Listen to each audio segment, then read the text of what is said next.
Aucun souci. Merci beaucoup et bonjour à tous. Moi, je suis Clémentine Baudy, je suis directrice des projets transverses au sein de l'Agence de l'innovation en santé. Je suis avec Frédéric Chassagnol, qui est directeur accès au marché et affaires publiques de Roche. Et on va vous présenter les conclusions de notre atelier. Comment discriminer les ASMR5 ? Quelles implications et quel parcours d'accès ? Voilà, un groupe que nous avons animé donc au mois de juillet dernier, qui regroupait à la fois des chercheurs académiques, des cliniciens, une clinicienne qui nous a rejoint, des représentants de laboratoires pharmaceutiques, et on a eu le plaisir d'échanger sur ce sujet critique avec Virginie Beaumeunier, qui est présidente du comité économique des produits de santé, et avec Pierre Cochat, qui est président de la commission de transparence, pour challenger les pistes de réflexion que nous avions. Voilà. Donc, un petit rappel. Voici donc le schéma du parcours de l'accès au marché d'un médicament. Voilà, donc c'est assez classique. Il répond à 3 grandes étapes plus une étape 0 qui est optionnelle. Donc, une phase d'autorisation de mise sur le marché qui est délivrée soit par l'Agence européenne du médicament, soit par la NSM. Une étape d'évaluation médico-technique qui est réalisée par la Haute Autorité de Santé, notamment la commission de transparence qui va évaluer le bénéfice clinique, notamment par rapport au comparateur, qui va donc délivrer 2 critères très importants qui s'appellent le SMR et l'ASMR. Et aujourd'hui, on va parler de l'ASMR qui est le niveau d'amélioration qu'apporte ce produit par rapport à des comparateurs. Et la notion de comparateur est évidemment très importante. Et ensuite, la 3e grande étape, c'est la négociation du prix qui est réalisée avec le comité économique des produits de santé, donc entre le laboratoire pharmaceutique et le comité économique des produits de santé, et qui prend en compte le prix du comparateur. Et donc, c'est pour ça qu'il est très important qu'il soit bien défini à l'étape de la commission de transparence. Il y a une première étape donc 0, qui est optionnelle, qui est de la possibilité de demander un accès précoce, c'est-à-dire un accès anticipé avant l'autorisation de mise sur le marché, et qui implique la décision de la NSM et de la commission de transparence, mais qui répond à des critères d'innovation, d'absence d'alternatives thérapeutiques, etc., etc. Tous les produits ne bénéficient pas d'un accès précoce.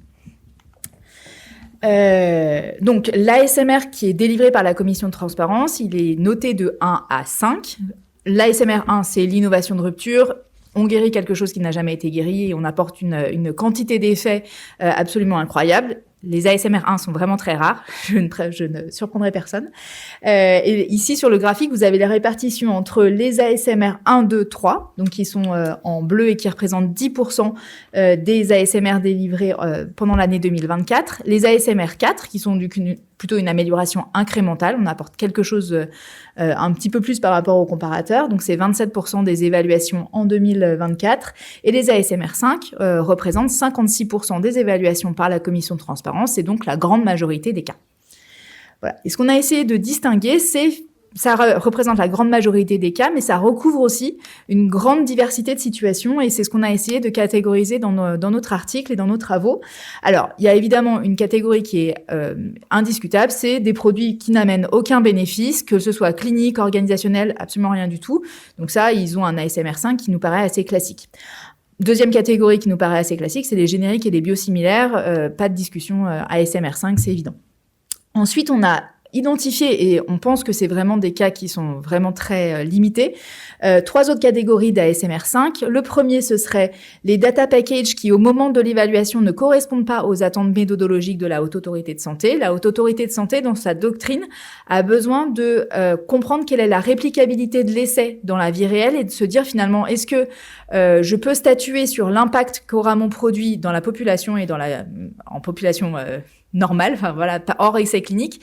Est-ce que ce que je vois dans l'essai clinique va se reproduire dans la vie réelle? Et pour cela, elle a besoin de s'appuyer sur une méthodologie qui est vraiment très robuste. Et parfois, la méthodologie qui est utilisée dans l'essai ne permet pas à la commission de transparence de statuer sur la quantité d'effet du produit. Voilà, c'est ce qu'on a indiqué avec le data package qui ne correspond pas aux attentes.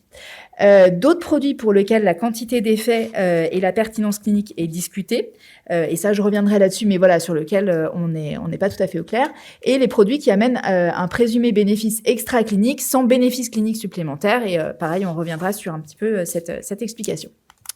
Voilà, donc on a catégorisé, donc on a regroupé les deux premières parties, donc data package qui ne correspondent pas aux attentes et les produits pour lesquels la quantité d'effets ou la pertinence clinique est discutée. Donc tout d'abord, on a des données cliniques immatures qui seront confirmées à moyen terme. C'est le cas notamment des AMM conditionnels sur lesquels l'Agence européenne du médicament décide de donner une autorisation de mise sur le marché, par exemple sur la base des données cliniques de phase 2, qui sont pas encore comparatives, et qui du coup donnera lieu à une phase 3 pour lever la conditionnalité de l'AMM. Voilà, et donc dans ce cas-là, la Haute Autorité de Santé, le produit ayant une AMM, doit l'évaluer avec un data package qui correspond pas forcément à ses attentes. Voilà. On a aussi le cas des données non comparatives, par exemple dans les cas d'effectifs qui sont très faibles, ça va être le cas des populations maladies rares par exemple, ou des mutations très rares, ou encore dans des populations qui sont très particulières comme patients pédiatriques, voilà, ou les patients très très âgés qui seraient exclus des essais cliniques.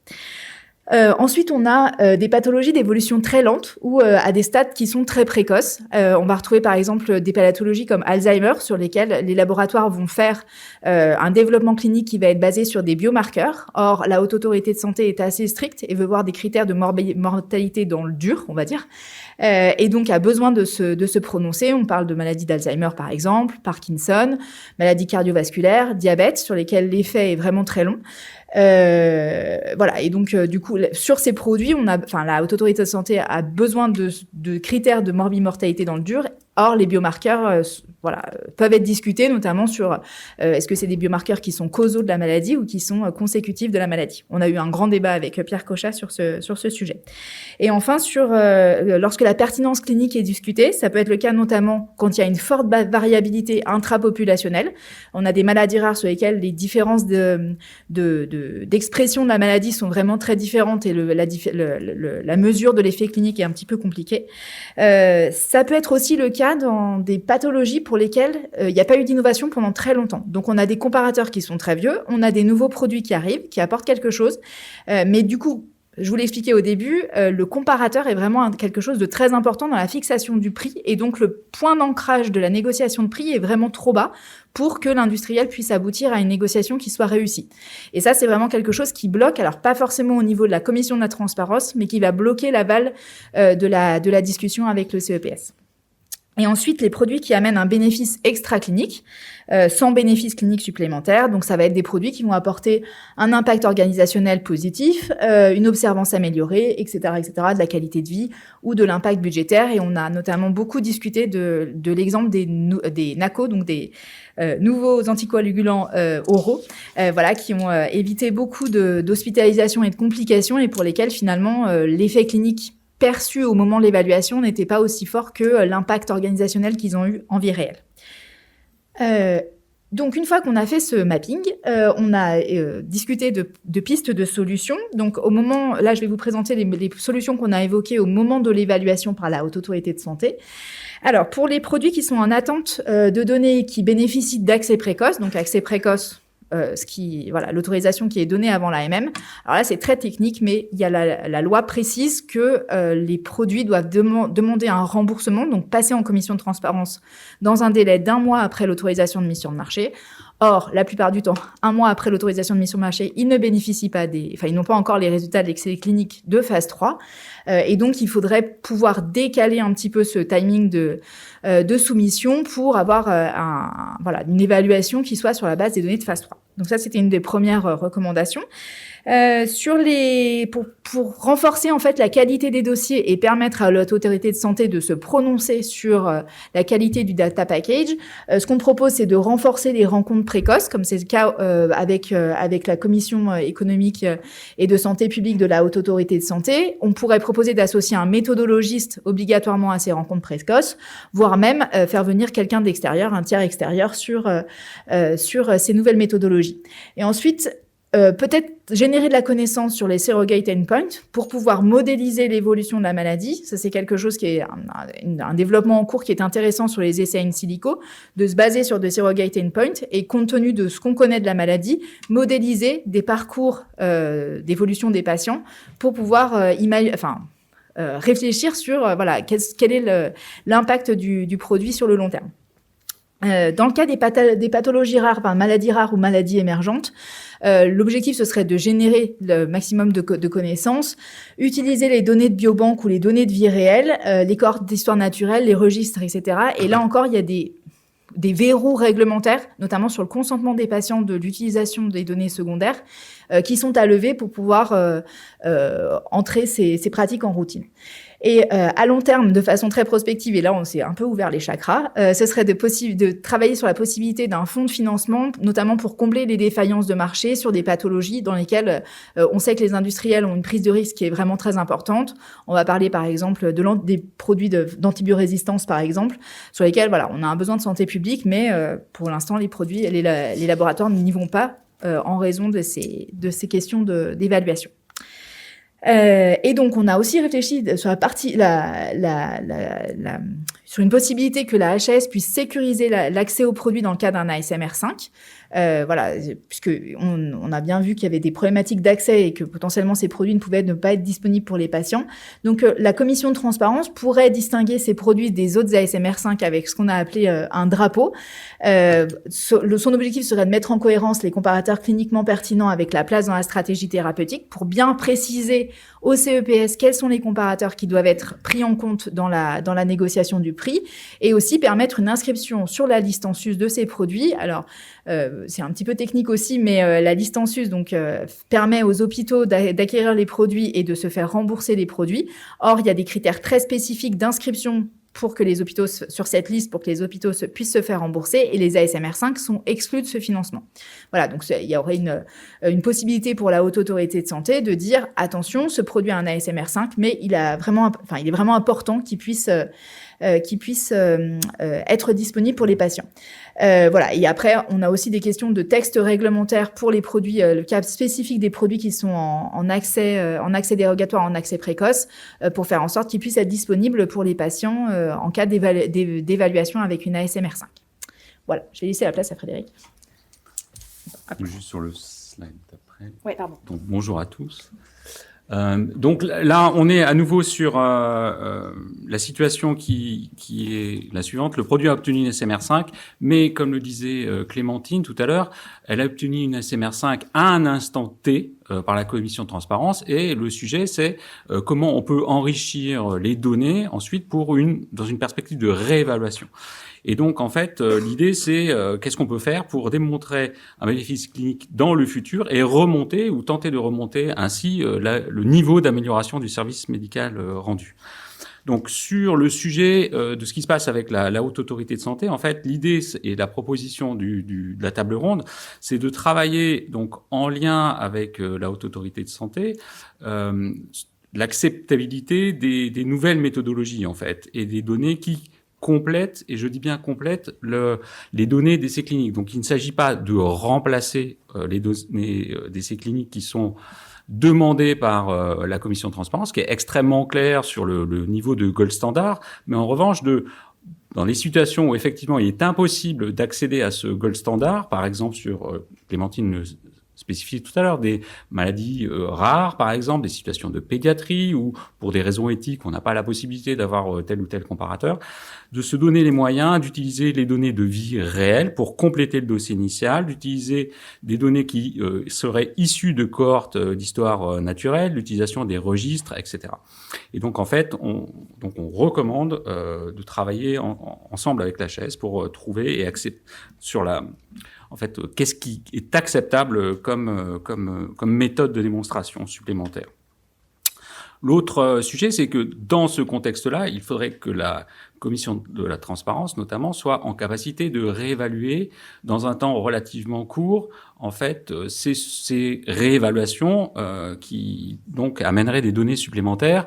Or, pour des raisons de charge de travail et de ressources, la priorisation est faite différemment, puisque les sujets d'accès précoce, de pédiatrie, de primo-inscription, puis ensuite d'extension d'indication sont évidemment prioritaires, et le sujet des réévaluations est ultérieur. Donc en fait, l'idée, ça serait de travailler peut-être sur un dossier qui soit simplifié pour aider à une priorisation qui soit dans ces cas précis possible. Et puis ensuite, et ça fait référence aussi à un autre point que disait Clémentine, c'est augmenter le dialogue et les possibilités de dialogue avec la HAS pour définir en fait le type de données qui serait acceptable par la commission, et ça sous-entendrait avoir la possibilité de rencontrer en fait à travers un échange technique la HAS, ce qui est aussi un problème puisque les ressources actuelles ne le permettent pas, et donc l'idée ça serait de pouvoir faire en sorte que l'HAS puisse faire appel à des experts externes pour ce type d'échanges techniques, ou de travailler sur des modalités de financement pour que, par exemple, les industriels, et ça existe dans d'autres pays, financent ce type de dialogue, et l'HAS, en conséquence, adapte ses ressources. Autre catégorie d'ASMR5, donc c'est la troisième catégorie qui est certes peu nombreuse, mais importante, c'est la catégorie des produits qui sont évalués amélioration des services médicaux rendus de niveau 5, mais pour lesquels, effectivement, il n'y a pas de bénéfices cliniques supplémentaires, mais par contre, qui ont la possibilité et le potentiel d'améliorer le parcours de soins, d'améliorer l'organisation des soins, et au fond, qui ont donc potentiellement un bénéfice extra-clinique pour le système de santé. Donc là, l'idée, et on a travaillé avec le groupe, on a discuté sur plusieurs éléments. Le premier, c'est un élément qui existe déjà, donc pas forcément réinventer les choses, mais il y a l'intérêt de santé publique aujourd'hui, qui est un déterminant du service médical rendu, qui, de notre point de vue, est relativement peu impactant dans le processus de l'accès, et d'ailleurs qui est rarement accordé, puisque, pour vous donner une idée, les ASMR5 bénéficiant d'un intérêt de santé publique, c'est moins de 5%. Donc, vous voyez qu'on est sur une tranche de produit qui est extrêmement faible.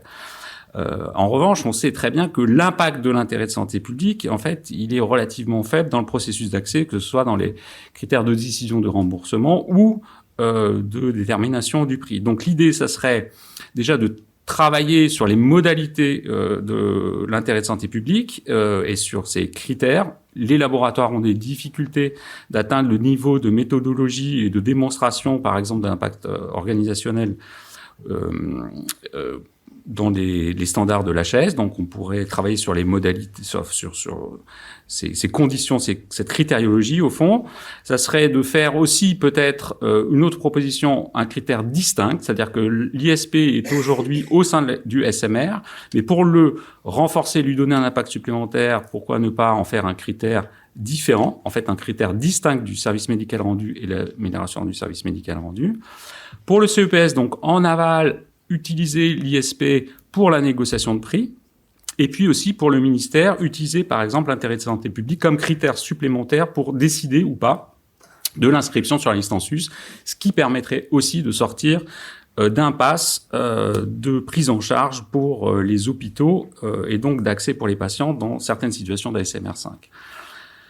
Autre sujet, c'est valoriser en fait les économies réalisées, puisque là on est dans une catégorie de produits qui amènent un impact organisationnel et qui en fond sont vertueux en termes d'économie.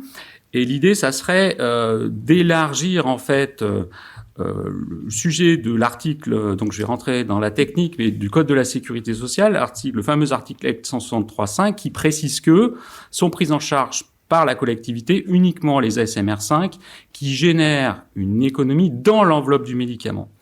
Et donc l'idée, ça serait d'élargir à la génération d'économies dans le parcours de soins ou dans la prise en charge du patient. Ainsi, on pourrait valoriser les bénéfices extra-cliniques et l'amélioration et l'impact organisationnel amélioré par ces spécialités. Et puis enfin, c'est le rôle de la médico-éco, donc on en parle beaucoup. Là, l'idée, ça serait de renforcer en fait la prise en compte de la médico-économie dans la fixation du prix. Donc on a le sujet de la critériologie, donc ne sont éligibles à des évaluations de la CESP au sein de l'HAS, donc l'efficience ou les impacts budgétaires lorsque on a une évaluation, enfin on revendique pour un industriel une évaluation pour une ASMR 1, 2 et 3. Donc il y a probablement un travail à faire sur l'élargissement de ces critères pour certains produits, et puis aussi pourquoi pas ne pas permettre par exemple pour les industriels qui revendiquent un impact organisationnel, même s'ils revendiquent une ASMR 4 ou 5, d'avoir une validation par la HAS de cet impact organisationnel. Donc ça, là, c'est encore une autre piste. Enfin, et pour dernier élément, et là, vous le voyez sur le slide qui concerne l'ensemble des 3 catégories d'ASMR pour lesquelles on a travaillé et qui nous paraissent très spécifiques, pour lesquelles il nous paraît devoir trouver des solutions, c'est travailler sur la possibilité que les laboratoires ont, et le comité économique des produits de santé, dans les discussions et les négociations de prix, d'avoir, comme dans d'autres cas, les possibilités d'avoir des remises, ce qui permettrait aussi de sortir de l'ornière des échecs des négociations qui arrivent, en fait, dans ces cas particuliers-là. Donc, c'est permettre la négociation de remises pour ces produits. Donc voilà, donc en conclusion, ce que l'on voulait vous dire, c'est qu'il nous paraît important, et c'était l'objet de cet article déjà, de prendre conscience qu'il y a des situations de non-accès lorsqu'il y a des ASMR 5, que tous les ASMR 5 ne sont pas équivalents, et donc on espère avoir démontré, et vous aurez l'occasion de le lire dans l'article, il y a des catégories, et donc 3 qui nous paraissent très spécifiques, pour lesquelles un accès nous paraît indispensable pour les patients, parce qu'ils vont amener soit un bénéfice pour le patient, soit pour le système de soins. Et donc, il nous paraissait important, notamment dans le contexte que l'on connaît, que ce soit parce qu'on est en période pré-PLFSS, de faire des recommandations très spécifiques, soit parce qu'on a une mondialisation, une globalisation de la santé avec des enjeux économiques qui n'échappent à personne, et il nous paraît important de trouver des solutions locales. D'où nos propositions. Voilà.